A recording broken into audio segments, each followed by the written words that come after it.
দুর্গা পূজার সঙ্গে আমাদের এবছরের থিমের নাম হচ্ছে মা আমি স্মার্টফোন হাব। কি বোঝাতে চাইছেন এটা দিয়ে?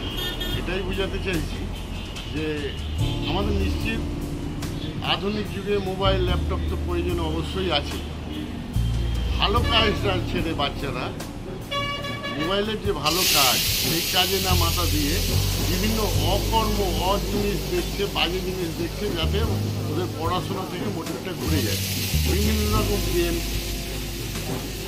তাই আমাদের চিন্তাভাবনার মধ্যে আমি চিন্তাভাবনা করেছি যে এবারে আমরা মোবাইলকে নিয়ে সচেতনতা বাড়াবো।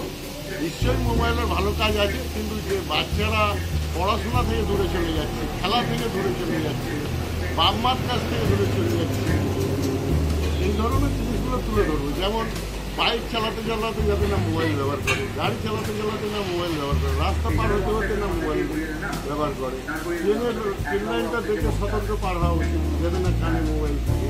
এই ধরনের সচেতন নিয়ে আমরা এবারে। আপনার নাম? আমার নাম সেকেন্দ্র শেখ।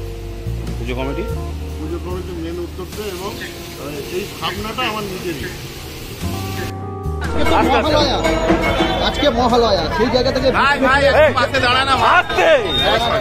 থেকে বিষ্ণুপুরের পূজায় আসলেন, কেমন লাগছে কি বলবেন?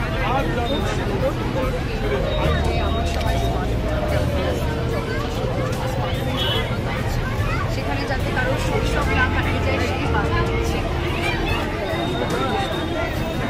একটা বার্তা দিচ্ছে।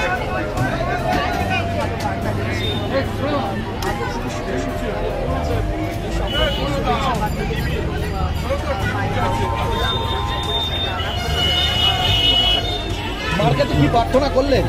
সবাই যেন সুখে শান্তিতে ভালোভাবে, পরবর্তীকালে আমরা সবাই যেন এইভাবেই ইউনাইটেড থাকি, অযোগ্যতা না মেনে, এবং ভালো থাকি।